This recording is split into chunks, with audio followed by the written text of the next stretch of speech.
Meus amigos, a OpenAI, ela lançou mais uma bomba no nosso colo e ela disponibilizou pra gente o seu primeiro modelo aberto. E o que significa isso? Agora a gente vai poder utilizar a OpenAI de maneira gratuita. Sem mais delongas, vem pra minha tela que eu vou mostrar o que é essa nova IA da OpenAI. Então, pra quem não sabe, a OpenAI é dona do ChatGPT e qual que é a proposta desse modelo novo da OpenAI? É o GPT-OSS. E eles vão liberar ele em duas versões, que é a versão GPT-OSS 120B e a GPT-OSS 20B. Qual que é a diferença? Basicamente, uma IA mais inteligente, o 120B, e o 20B é uma IA menos inteligente. Então, quando a gente desce aqui no flyer, na introdução, ele já mostra o comparativo. Então, ele fala que esse GPT-OS 120B, ele vai se igualar ao O4 Mini, que é um dos melhores modelos do OpenAI que a gente tem, e o GPT-OSS 20B, que é o menos inteligente, ele vai se comparar ao O3 Mini, que, se a gente for parar para pensar, também é um bom modelo do OpenAI. Pensa o seguinte, qual que é a vantagem desses modelos, pessoal? Basicamente, você vai poder instalar ele numa VPS ou na sua própria máquina e você vai começar a utilizar de graça a OpenAI. Eu quero mostrar para vocês qual que é o preço da OpenAI hoje, tá? Então, se a gente entra aqui, ó, na plataforma de desenvolvedores da OpenAI e a gente vem aqui, ó, em documentação, modelos e preços, olha que loucura, ó. Basicamente, ó, o O3 Mini, a gente gasta $1.1 a cada 1 milhão de inputs, $4.4 a cada 1 milhão de output. Então, veja, a gente tem que gastar quase 20 mil reais a cada 1 milhão de output e a cada 1 milhão de input. Se a gente pega o O4 Mini, é mais ou menos isso também, tá? $1.1 de input e $4.4 de output. Então a gente começa a economizar essa grana, até porque o dólar tá caro, né? E a gente vai poder usar modelos semelhantes, tão inteligentes ou mais inteligentes que esses modelos, só que de maneira gratuita, meus amigos. É isso aí no 0800. E aí, voltando pra cá, o que eu achei mais interessante, pessoal, são os benchmarks de mercado. Então aqui, ó, basicamente eles colocaram ali quantos parâmetros, qual que é a janela de contexto que ele tem, tá? Tem alguns detalhes bacanas aqui da IA, mas o principal é esses comparativos, ó, que são esses benchmarks que eles fizeram. Eles criaram um benchmark aqui para fazer meio que uma comparação deles em relação ao código, e ó, dá para perceber que o GPT-OSS 120, ele foi a terceira melhor IA da OpenAI nesse cenário. Então, os dois melhores modelos do OpenAI hoje em dia é o O3 e o O4 Mini High, né? E o O4 Mini também. Se você for ver, ó, ele chegou muito próximo dos dois modelos mais inteligentes da OpenAI. Só que a diferença é que esse aqui você paga um caminhão de dinheiro em dólar para usar no token e nesse aqui, gratuito. Tem esse teste que eu também achei muito legal, que basicamente ele é multidisciplinar. Então eles testaram a IA em vários campos de disciplinas diferentes e acreditem se quiser, esse GPT-OSS 120B, ele teve a segunda melhor nota, tá? Então o O3 teve disparado ali as melhores notas, mas em segundo lugar ficou o GPT-OS 120. Ou seja, meus amigos, a OpenAI ela tá disponibilizando o segundo melhor modelo que ela tem atualmente, num contexto geral, claro, pra gente utilizar de forma gratuita. Aqui embaixo tem outros benchmarks bacanas, que é em conversas realistas de saúde, né? E ela foi a segunda melhor. Esse outro teste aqui também foi a segunda melhor em desafios de conversas de saúde, né? Ou seja, num parâmetro geral, tá? Analisando ali todas as atividades, ela fica entre segundo, terceiro, tendo resultados excelentes comparado aos modelos ali da OpenAI, né? Mostra o resultado dela em chamada de função. Isso a gente usa mais na questão dos nossos agentes, tá? Porque qual que é o objetivo principal aqui? Basicamente, eles estão pegando esse modelo e estão disponibilizando para a gente usar no Response API, que é o produto que eles disponibilizam para nós desenvolvedores criarmos os nossos agentes IA, que são aqueles funcionários de inteligência artificial para automatizar os processos nas empresas. E dentro desses funcionários de IA, a gente tem as tools ou as functions que a gente chama, que nada mais é do que o poder que a gente dá para uma IA para ela acessar algum aplicativo externo. Então, eu vou te dar um exemplo. Hoje é possível criar um agente de IA, colocar ele no WhatsApp de uma clínica para ele agendar uma consulta com os pacientes. Só que depois que ele consegue agendar uma consulta com o paciente, ele tem o poder de entrar num Google Agenda, por exemplo, e criar aquele evento e depois ainda notificar o médico que ele tem uma nova consulta agendada via WhatsApp. E ele consegue acessar essas outras plataformas utilizando essas chamadas de função que a gente chama de functions. E aí quando a gente vê a eficiência desse novo modelo nas function calls, cara, é impressionante, ó. Chega muito perto do O3 e é o segundo modelo disparado. Então assim, pessoal, os resultados eles estão impressionantes, pelo menos os benchmarks, tá? Aí ele explica um pouquinho da linha de raciocínio deles também, e eu quero mostrar para vocês que tá aqui embaixo, que é o como que vocês podem utilizar e baixar isso aqui no computador de vocês, tá? Que é a disponibilidade, tá? Então eles liberaram esse modelo no Hugging Face, disponível para download gratuito. Então, ó, o que eu fiz? Eu fui lá fuçar no Hugging Face, obviamente, e eu encontrei a página, tá? Então o que vocês vão ter que fazer? Vocês vão entrar aqui no Hugging Face, aí vocês vão cair nessa página principal, depois que vocês criarem a conta de vocês. Entrando nessa página principal, vocês vão clicar aqui em Models. Clicando em Models, ó, já é a primeira opção aqui, tá? Tanto baixar a versão menos inteligente e quanto a versão mais inteligente. Qual que é a diferença entre os dois, Marcelo? Basicamente é o quanto que ele vai ocupar de memória no seu computador e performance. Então, esse primeiro modelo, que é o OpenAI GPT-OSS 20, ele tem menos performance, como vocês viram nos benchmarks, porém ele consome menos memória da tua máquina. A OpenAI indica que você tem uma máquina ali com uma capacidade de 16 GB.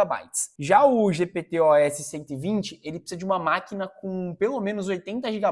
Então, é um modelo bem mais pesado. Dá para ver que a performance é excelente, mas ele tem essa trend, tá? De ocupar mais espaço de uma máquina. Basicamente, vocês vão entrar aqui, aí vai ter, ó, todo um passo a passo aqui embaixo de como fazer. E o que eu indico? Vocês comprarem uma VPS, tá? Sites como a Contabo, que ela faz toda essa parte de manipulação da VPS, ó. Comprar esse modelo aqui em euros, tá? De 58 euros para ter essa VPS de 96 GB, tá? É a VPS que a OpenAI ela indica. Mas, Marcelo, eu vou gastar ali R$300 de VPS. Cara, nesse caminho você tem duas opções. Você pode baixar no teu computador, dependendo da memória que tiver ainda. Pô, Marcelo, tem um PC gamer aqui. Cara, vai embora. Ou você pode fazer um rateio. Faz um rateio aí entre 5, 6 pessoas que vocês conhecem e vai dar aí 50, 60 reais para cada um, para vocês utilizarem o OpenAI de forma ilimitada, pessoal. Vale muito, muito a pena. Quando eu falo que essa é uma das grandes novidades no mercado de AI, eu vou explicar o porquê. Hoje, nós desenvolvedores criamos essas soluções de IA para as empresas justamente para automatizar esses processos. A gente usa o OpenAI principalmente para criar essas soluções. E como que a gente é cobrado? Como eu mostrei na tabela atrás, a gente é cobrado pelo número de tokens. Ou seja, quanto mais a gente usa a IA, mais cara ela fica. Só que agora a OpenAI está dando a possibilidade da gente ter mais escala. Então a gente conseguir ter um custo fixo menor e mesmo que o nosso número de uso aumente, o nosso custo ele não aumenta. Então a gente consegue trazer soluções mais robustas, trazer soluções mais baratas para os nossos clientes e mais eficientes, porque a gente vai poder estar utilizando nesse modelo de escala o segundo ou terceiro melhor modelo do OpenAI, dependendo de caso a caso. Então isso é fantástico, tá, meus amigos? É isso, tá? Espero que vocês tenham gostado desse vídeo. Eu vou trazer um outro vídeo para vocês testando isso aqui na prática, tá? Vou colocar numa VPS e vou colocar para rodar em algum agente para a gente testar e analisar se realmente tem essa performance que a IA tá falando. E se você gostou desse vídeo, meu amigo, eu vou pedir encarecidamente para você se inscrever no canal, deixar o seu like e comentar, porque isso ajuda demais a gente a continuar produzindo esses conteúdos para vocês. Mas é isso, meus amigos. Espero que vocês tenham gostado e falou!